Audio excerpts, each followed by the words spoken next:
Hello, bachcho. Let's read this question. So this question says, three charges, each of value small q, are placed at the corners of an equilateral triangle. A fourth charge, capital Q, is placed at the center O of the triangle.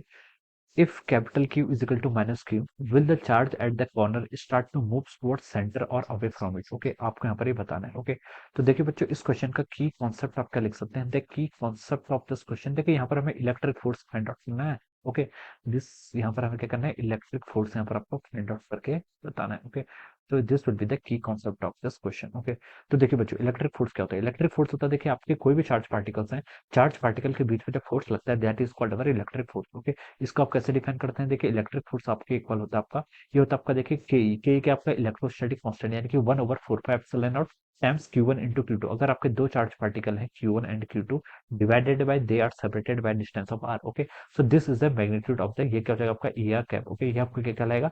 ये आपका क्या electric force कहलाएगा. This is a formula for the electric force between two charge particles having charge Q1 and Q2 and they are separated by distance of r. Okay, अब देखिए बच्चों, इस question को start करते हैं. क्वेश्चन बोला कि थ्री चार्जेस हैं जिनकी वैल्यू क्या है? क्यू के equal are placed at the corners of an equilateral triangle. Okay, ये आपका कोई equilateral triangle. Okay, this is any equilateral triangle. Okay, ये आपका यहाँ पर से ऐसे कोई इक्विलेटरल ट्रायंगल हो गया, इसके कॉर्नर्स पर आपने क्या कर रखे हैं? तीन चार्ज पार्टिकल्स को क्या रखा हुआ है. ओके, यहाँ पर देखिए, इसका चार्ज आपका स्मॉल क्यू है, यहाँ पर भी आपने एक स्मॉल क्यू चार्ज रखा हुआ है, और यहाँ पर भी आपने क्या एक स्मॉल क्यू चार्ज ऐसे रखा हुआ है. ओके, अब देखिए, थ्री चार्जेस हैं, each of value small Q, are placed at the corners of an equilateral triangle. Equilateral triangle के कॉर्नर पर रखे हुए.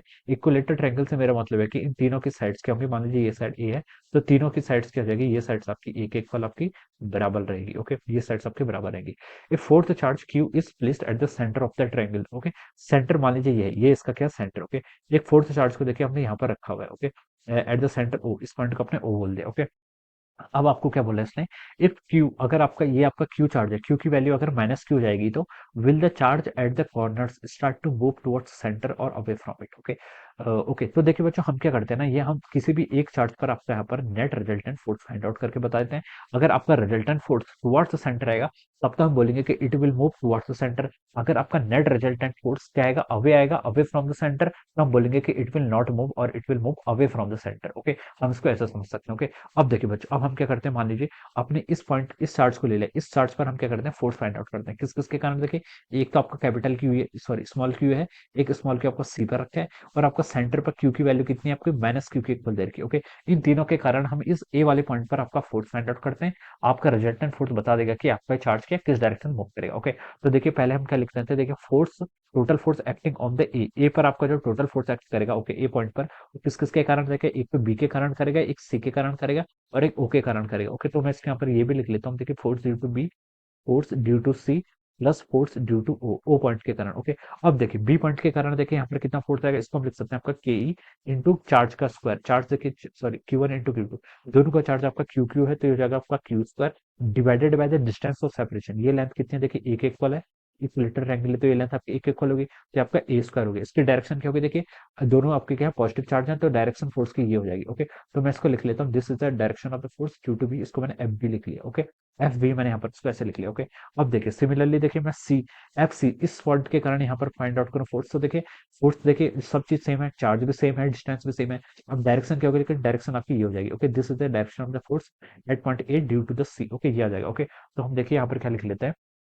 अ, इसको देखिए, हमने ये आपको रिजल्टेंट फाइंड आउट करना था. ओके, ये आपको क्या करना था? यहाँ पर रिजल्टेंट फाइंड आउट करना था, तो ये आपका रिजल्टेंट इसके इक्वल आएगा जितना भी आपके यहाँ पर फाइनल मैग्नीट्यूड आएगा. ओके, अब देखिए, हमने क्या कर लिया यहाँ पर? बी के कारण फाइंड आउट कर लिया. ओके, जो मैग्नीट्यूड आ रहा है बी के कारण, और जो आपका फोर्स का मैग्नीट्यूड आ रहा है due to the C. Okay, ये तो आपका इक्वल आ रहा है, कितना आ रहा है आपका? के ई इंटू क्यू का स्क्वायर डिवाइडेड बाय डिस्टेंस कितने इनके बीच की? ए स्क्वायर आ गया. ओके, और डायरेक्शन हमने यहाँ पर ये फाइंड आउट कर लिया. ओके, अब देखिए बच्चों, ये एंगल आपका, ये ट्रायंगल कैसा आपका? ये आपका इक्विलेटरल ट्रायंगल है. इक्विलेटरल ट्रायंगल है, तो हम बोल सकते हैं इसकी ये साइड्स कितनी होगी? 60 डिग्री इक्वल होगी. ओके, ये साइड 60 है, तो ये आपकी 30 के इक्वल होगी, ये आपका 30 पे है होगा. ओके, सारी साइड्स क्या होंगे? इसके 60 डिग्री के इक्वल हो जाएंगे. ओके, अब ये दो वेक्टर्स हैं, इनके बीच का एंगल भी कितना होगा? आपको 60 डिग्री के इक्वल हो जाएगा. ओके, अब देखिए, आप क्या कर लीजिए, देखिए, इसको आप दो तरीके से कर सकते हैं. एक तो आपको पता है, जब आपके दो वेक्टर्स देखिए 60 डिग्री में है, दोनों का मैग्नीट्यूड इक्वल है, तो जो रिजल्टेंट होता है वो आपका, अगर मान लीजिए वेक्टर का मैग्नीट्यूड ए के इक्वल है, ओके, तो 2a cos थीटा बाई 2 उनका रिजल्टेंट मैग्नीट्यूड हो जाता है.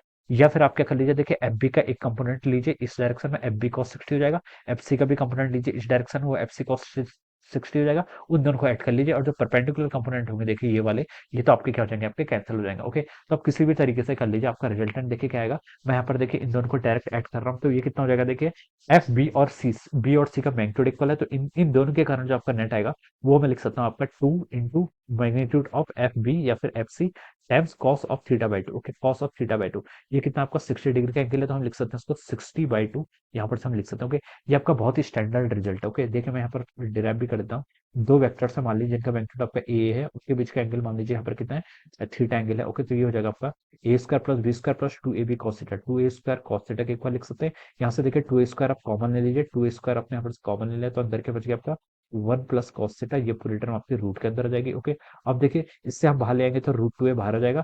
1 प्लस कॉस थीटा को क्या लिख सकते हैं, 2 कॉस स्क्वायर थीटा बाई 2, इसको भी हम रूट के बाहर ले आएंगे तो आपका root 2 cos of theta by 2 के इक्वल हो जाएगा। ओके, तो देखिए यहाँ से आपका आ जाएगा 2a cos theta by 2। Okay, this will be the formula, ये फॉर्मूला मैंने यहाँ पर यूज किया। 2 ए के आपका मैग्नीट्यूड हो गया, ये आपने यहाँ पर सीधे लिख लिया। ओके, तो देखिए बच्चों ये कितना हो जाएगा आपका 2 इंटू एम पी, यानी कि आप लिख सकते हैं 2 इंटू के E into Q square divided by square into cos 30, cos 30 की वैल्यू कितनी होगी यहाँ से आपकी रूट 3/2 के इक्वल हो जाएगी। इसको हम लिख सकते हैं आपका रूट 3 के E Q square divided by the A square. Okay, तो ये आपका क्या आ गया, दिस इज अवर फोर्स आ गया, किसके कारण, बी और सी के कारण। ओके, अभी देखिए इस पॉइंट पे के कारण भी आपको यहाँ पर फोर्स बताना है। ओके, ये वो पॉइंट के कारण भी आपको क्या निकालना है, यहाँ पर फोर्स का मैग्नीट्यूड यहाँ पर कैलकुलेट करके बताना है। ओके, तो देखिए बच्चों ये डिस्टेंस कितनी होगी, देखिए ट्रायंगल के सेंटर से लेकर कितनी डिस्टेंस होती है, देखिए ये आप कैसे फाइंड आउट करके, देखिए ये आपको भी, ये आप इजीली फाइंड आउट कर लीजिए। देखिए बेसिक से ट्रिग्नोमेट्री लगानी है। ये डिस्टेंस कितनी होगी, a/2 के इक्वल होगी, यहाँ से आते की डिस्टेंस, इस डिस्टेंस को a/2 बोल दीजिए। ओके, और आपको देखिए ये डिस्टेंस फाइंड आउट करनी है। ओके, तो देखिए आपको बेस पता है और आपको हाइपोटेनस बताना है, तो देखिए cos 30 कितना होता है,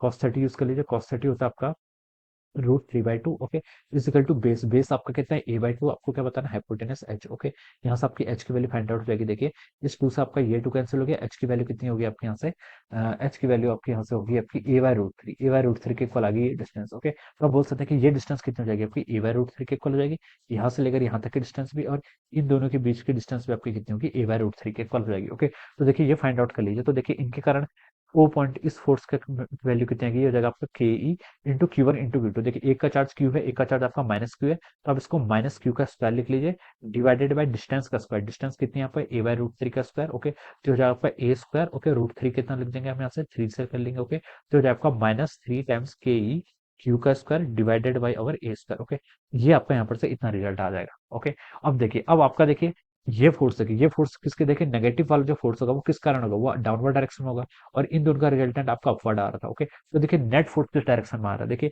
एक फोर्स ये आ रहा है और ये फोर्स आ रहा है, इन दोनों को अगर हम ऐड करेंगे तो देखिए ये वाला फोर्स ग्रेटर है। ओके, इसका मैग्नीट्यूड कितना है, ये आपका 3 टाइम्स और ये आपका रूट 3 टाइम्स है, तो हम बोल सकते हैं जो आपका नेट फोर्स आएगा वो क्या आ रहा है, इंटू आ रहा है, किस डायरेक्शन में आ रहा है, इंटू आ रहा है, या फिर हम इसका मैग्नीट्यूड लिखना चाहते हैं तो हम लिख सकते हैं कि क्यू स्क्वायर माइनस ए स्क्वायर। ओके, कितना आएगा, 3 माइनस रूट ऑफ 3। ओके, इसकी डायरेक्शन क्या होगी, टुवार्ड्स ओ, यानी कि हम बोल सकते हैं आपके टुवार्ड्स सेंटर। ओके, जो आपका रिजल्टेंट फोर्स है ये कितना गया आपके टुवार्ड्स सेंटर जाएगा। ओके, विद दिस मैग्नीट्यूड, ये क्या हो जाएगा, उस फोर्स का आपका मैग्नीट्यूड की वैल्यू हो जाएगी। ओके, के Q square minus 3 minus root of 3। Okay, तो ये इसका क्या आएगा, रिजल्टेंट फोर्स हो जाएगा। ओके, तो देखिए ये फोर्स आ क्या आ रहा है, टुवार्ड्स द सेंटर आ रहा है, तो हम बोल सकते हैं जो आपका चार्ज पार्टिकल होगा it will move towards the centre. ये क्या करेगा, it will move, charge particle will move move towards centre. Okay, जो आपका चार्ज पार्टिकल होगा, यहाँ पर हम लिख सकते हैं charge will move towards the centre. Okay, तो चार्ज होगा वो किसकी तरफ मूव करेगा आपका, वो आपके सेंटर की तरफ क्या करेगा, आपका मूव करेगा। Okay, so this will be the answer of this question, ये क्या हो जाएगा आपका, इस क्वेश्चन का आपका आंसर हो जाएगा। Okay, so I hope you all understood this concept, all the best and thank you so much.